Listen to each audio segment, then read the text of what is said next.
This started actually about 10 years ago. I was at the part where I was about to start teaching World War One, and around the same time, a cousin of mine in England sent me a picture. The picture was of our family name, Clabrough, from a war memorial in Belgium where our great uncle had died in World War One. So I received this, and I was about to start teaching World War One history, and I said, you know what, I'm going to project this on the board for the students. I said, okay, we're going to start talking about World War One. And I showed them my name from the memorial carved in stone. And I had a jolt for a second. I said, oh my God, that's my name. Somebody in my family who died. I explained to the students that it was my grandfather's brother who died at age 19 in World War One, and he was with the Manchester Regiment. I never met this person, but I felt it was quite an impactful moment for me. And I realized in that moment, what I was very surprised at is the students all, I saw them all lean in their chairs and also kind of have a shock to see their teacher's last name on the board in class. What I realized in that moment was, if we're teaching about history, if students can have a personal connection to a person and wherever we're learning about in history, when they have a personal connection, that's when what will lead them to remember and will lead them to be more interested in the subject. At around the same time, my school principal said to me, we have all these old pictures of men who died from Westmount High School in World War II. And we have the pictures that we always display for Remembrance Day every year. And we also have these old yearbooks from the school. Do you want to do anything with them? Is there anything that might interest you? So I thought to myself, the war memorial plaque that we have in the lobby of our building has all these names of the over 140 men from Westmount High School who died in World War II. Students walk past these names every day, and it's just a name. So it made me realize, when I had my students react to seeing my own last name and just the little bit of information that I know on my great uncle who died in Belgium at age 19, I thought, what can I do to make the students have the same connection to the men that went to our school? So the Westmount High School Memorial Project really started at that moment. And I decided, how can we research all the men that went to our school? So I designed this project. It was stressful because these are real people whose families are still alive. So I thought, whatever we're going to do to research the lives of these men, it has to be done in such a way that honors them and also is respectful. So I came up with the research project, and basically students using the material in the school. We're very lucky at Westmount High School to have this archival material, but using the material and also using online databases, students began to research who was the life of this person beyond just the name that they saw on the plaque. I said to the kids, the first step is you're going to pick a picture. And so they walked around and looked and said, I think this is the man that I want to find out, who was he?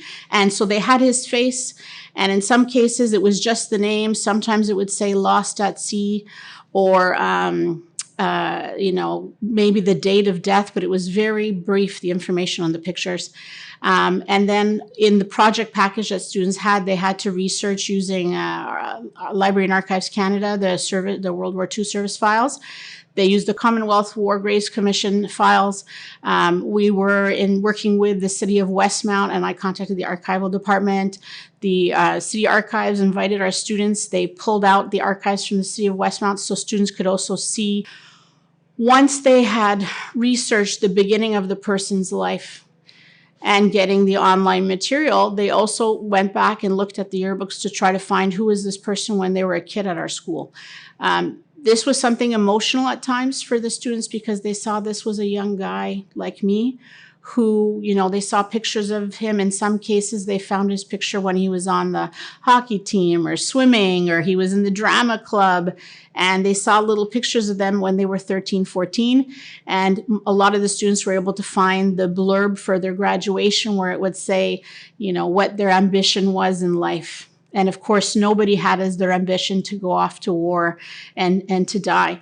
And their pet peeves and all kinds of interesting anecdotes. So the students really were like, whoa, it says here he wanted to be an engineer. It says here that he wanted to work in pharmaceuticals or whatever his interest was, but that wasn't the case.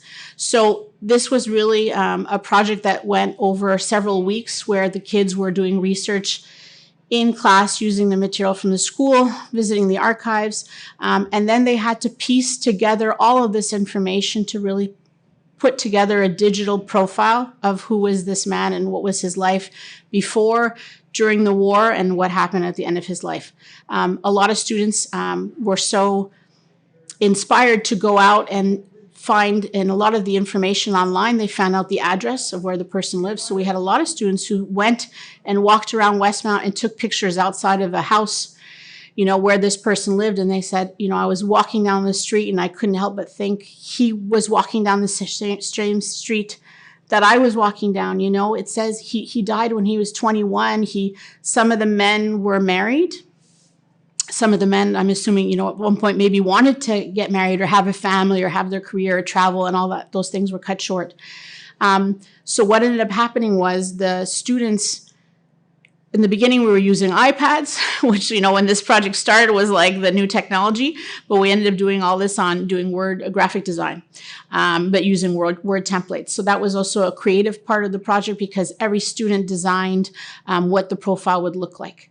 And they had to use their cell phones to be taking pictures of all the, you know, the pictures from the yearbook, the pictures. We visited the epitaph of the city of Westmount, and they found the name on the epitaph in some cases as well, and other information. And they put all of this together in a Word template. What we then did afterwards is we decided, you know what, let's publish this online. And then I thought, let's keep going. Could we really do all the names on the plaque? And again, there's over 140 names. So that started 10 years ago. And every year we continued to research more and more names. And what it also did was the students realized that they're not just in our high school, but they're part of the greater community, and that they are valued as young people, but that what they were doing was preserving the history of the community. And again, we were going to the archives of the city of Westmount. We also visited the Royal Montreal Regiment, which is a couple of streets down from the school.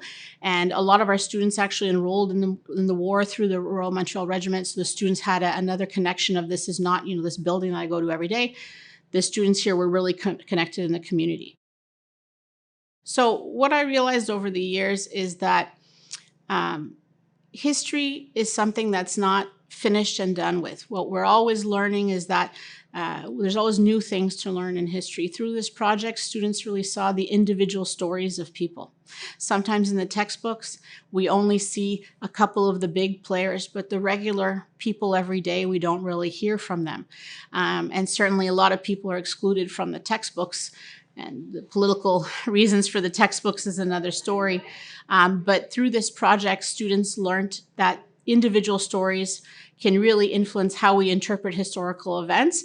And it gives students a different perspective about what it was like to live at that time. So students could really imagine, you know, being a student, having to stop your dreams, having to go to war. It also allowed students to have greater perspective of the role of Westmount in Quebec and Canada in World War II. That it's so very important that we share the stories of individuals when we teach history, and that we have to focus on all these different stories, and that history is still things that we're discovering from the past that we don't know. What it also made me realize is when students can be involved in actually being part of making history themselves, when they're actually contributing to the history of a school. You know, there's so many stories to tell. Every school, every community has these fascinating stories, and people that have been a part of that community have made it what it is today.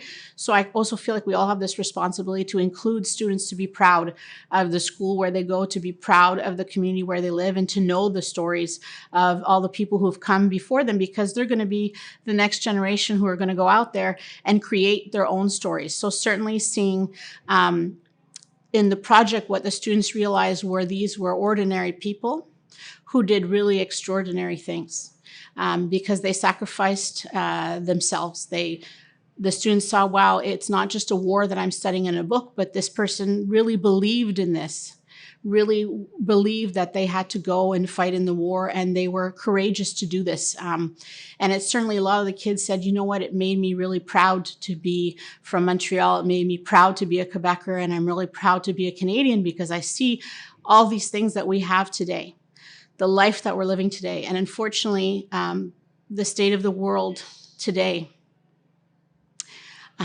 We have to teach about war. And teaching about war is not glorifying war, but in fact, it's the opposite. And it has the project, through many discussions and reflections with students, we ask, why does war happen and is war necessary?